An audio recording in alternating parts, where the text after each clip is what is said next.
فنکار کی بناتا ہے جو لائف میں دیا، فنکار کی بناتا ہے جو لائف میں دیا، فنکار کی بناتا ہے جو لائف میں دیا، فنکار کی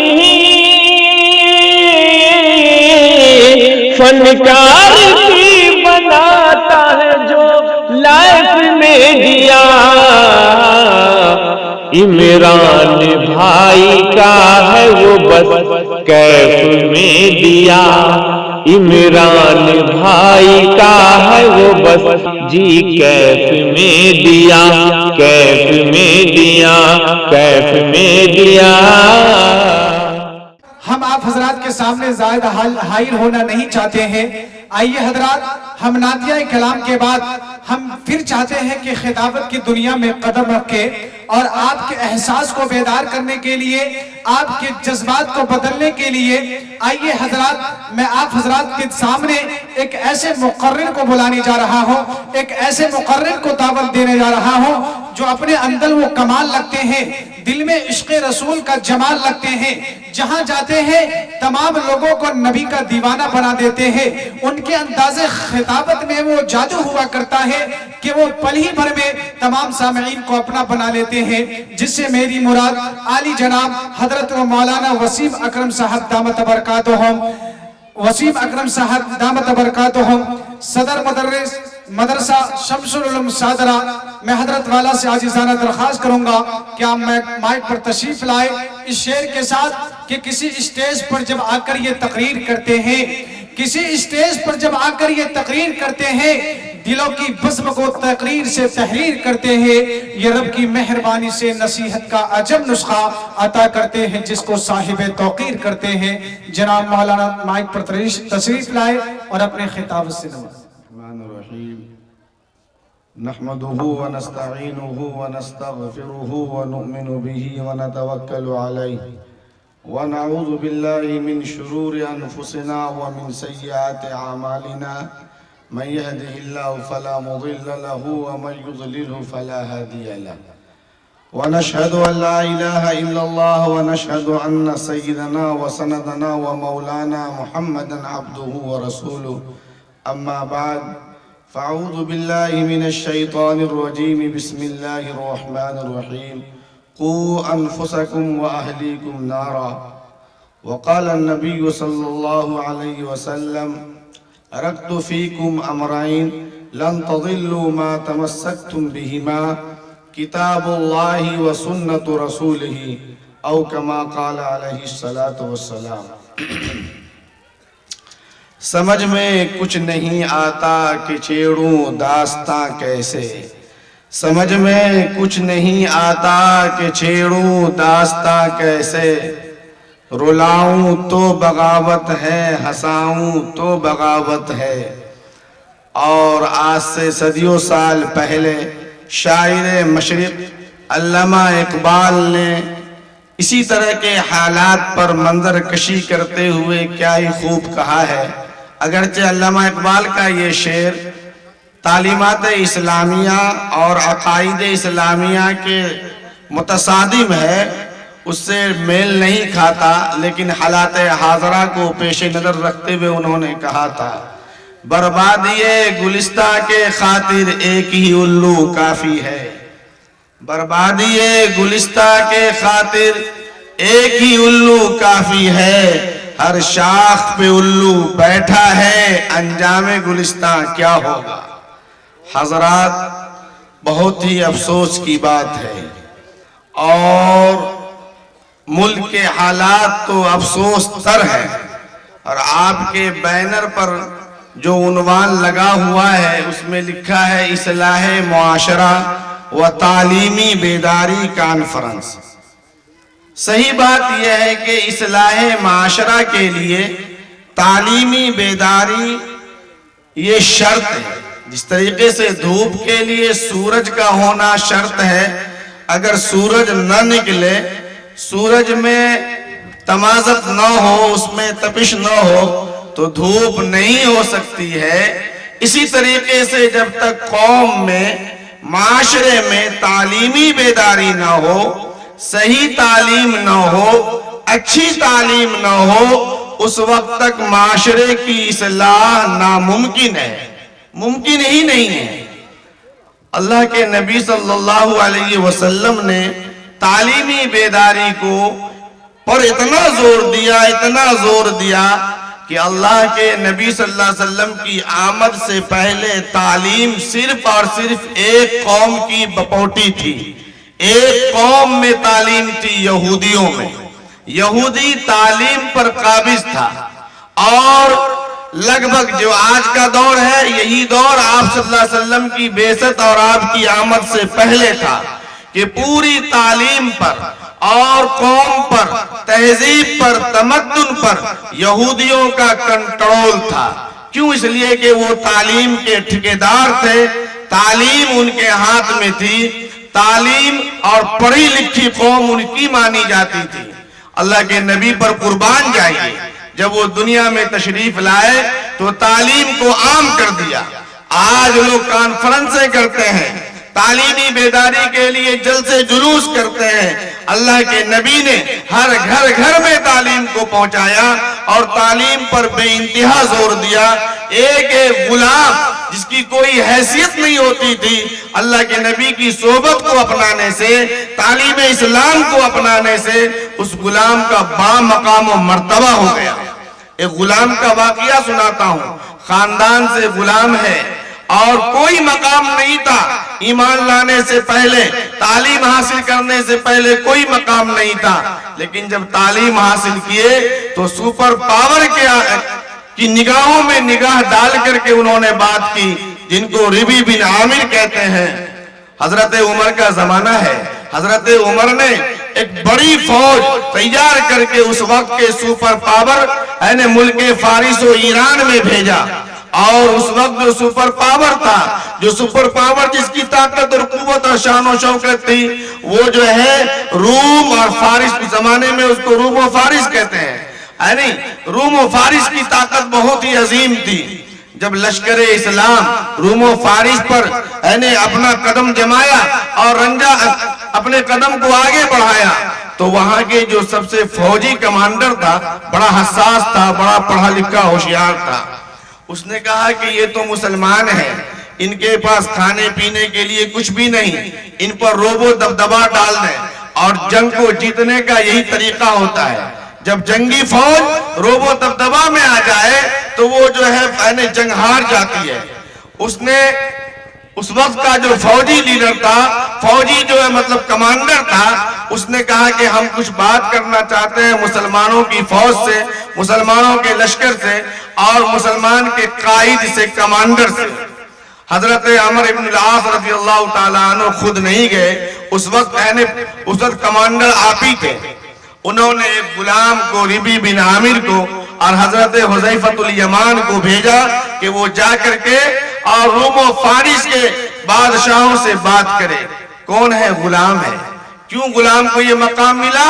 اس لیے ملا کہ انہوں نے تعلیم حاصل کی، لیکن وہ غلام بھی اللہ کے نبی کے دیوانے ہیں، ان کی صحبت کا اثر ہے، اتنا اثر ہے کہ ابھی اندازہ لگ جائے گا آپ کو۔ اس روم نے کیا کیا، اس رومی کمانڈر نے کیا کیا، بہت دور تک اپنی پوری فوج کو لگا دیا، طرح طرح کے بناوٹی اور نہ جانے کیا کیا جو ہے مطلب اس نے شامیانے لگوائے، کرسیاں لگوائی، جگہ جگہ زیور زیورات اور کیا کیا لگا دیا، تاکہ آنے والا آدمی مرعوب ہو جائے، متاثر ہو جائے کہ ہم جہاں جا رہے ہیں اس کی یہ شان و شوکت ہے، اس کی یہ عظمت ہے، اس کے پاس یہ ہتھیار ہے، یہ فوجی لوگ ہیں، یہ طاقت و قوت ہے۔ ربی بن عامر اور حضرت حذیفۃ الیمان کس پر سوار ہوئے؟ گدھا پر۔ آج کے زمانے میں اس کو سائیکل کہتے ہیں۔ سائیکل پہ جا رہا ہے کون؟ روم اور فارس سے بات کرنے کے لیے ترجمان اسلام سائیکل پہ جا رہا ہے۔ آج ہم کہیں گے 4 چکا چاہیے ورنہ جلسہ میں نہیں جائیں گے، بغیر 4 چکا کے لوگ نہیں جاتے ہیں۔ بہرکیف حضرت ربی بن عامر اور حضرت حذیفۃ الیمان چل رہے، ان کے پاس جو تلوار تھی وہ ٹوٹی پھوٹی ہوئی تھی اور کپڑے کے لتے سے لپٹی ہوئی تھی۔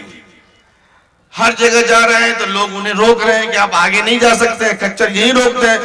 یہ کسی کو نہیں دیکھ رہے، نہ ادھر تاک رہے ہیں نہ ادھر تاک رہے ہیں. سیدھا نبی کا دیوانہ جا رہا ہے کس سے؟ روم و فارس کے فوجی کمانڈر سے بات کرنے کے لیے. ڈھنگ کا کپڑا بھی نہیں، پاؤں میں چپل بھی نہیں، سائیکل پر سوار ہے. لوگ کہہ رہے ہیں دیوانہ کہاں سے آ رہا بھائی؟ لوگوں نے روکا کہ آپ آگے نہیں جا سکتے ہیں. انہوں نے کہا میں آیا نہیں ہوں، مجھے بلایا گیا ہے، تمہارے کمانڈر نے مجھ کو بلایا ہے. بات کرنی ہے تو مجھے جانے دو ورنہ میں واپس جاتا ہوں. جب آخر میں پہنچے شاہی دربار میں تو وہاں بڑے بڑے طاقتور ہیکل قسم کے لوگ موجود تھے. بڑی بڑی ڈھالیں موجود تھی لڑائی کے اور تلواریں موجود تھی. وہاں لوگوں نے ان سے مذاق کیا کہ تم سپر پاور سے لڑنے کے لیے آئے ہو، تیری تلوار بھی ٹوٹی ہوئی ہے، یہ منہ مسوڑ کی ڈھال اتنی بڑی طاقت سے تم ٹکر لینے آئے ہو. ربی بن عامر نے کہا کہ بھائی طاقت تو ایمانی ہوتی ہے، طاقت تو بازو میں ہوتی ہے، تلوار میں کیا ہوتی ہے؟ اگر تمہیں آزمانا ہے تو آزما لو. تمہارے حکومت میں اور تمہارے فوجی نگرانی میں جو سب سے بڑی ڈھال ہے اسے لے کر کے آؤ.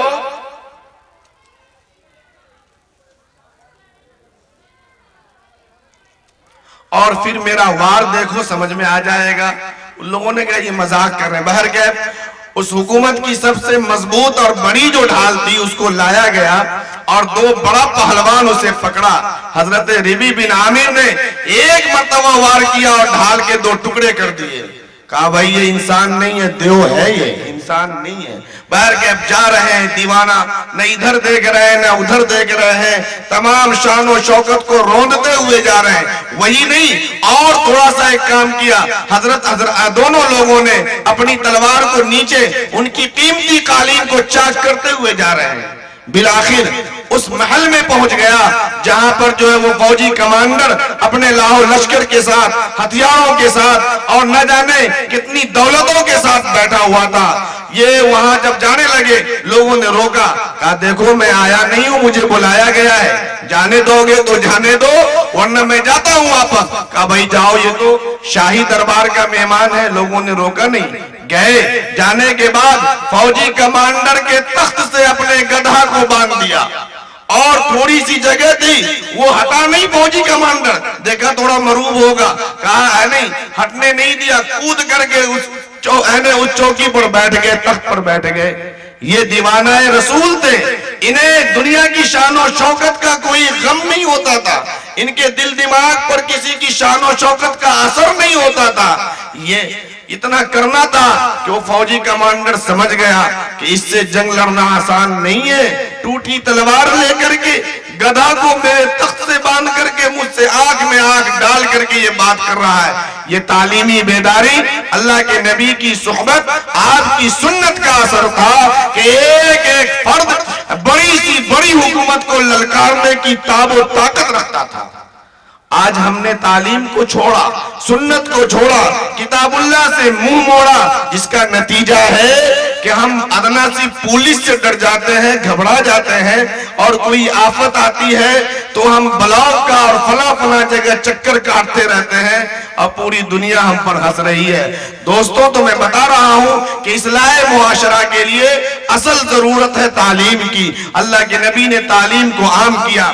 آج کے زمانے میں غلام بھی بڑے بڑے پروفیسر بنے، بڑے بڑے جج بنے، بڑے بڑے کلکٹر بنے، بڑے بڑے جو ہے تعلیم یافتہ بنے، عورتوں بھی بنی. اور اس تعلیم کا اتنا اثر ہوا کہ یہودیوں کی ذبوحالی کا وقت شروع ہو گیا.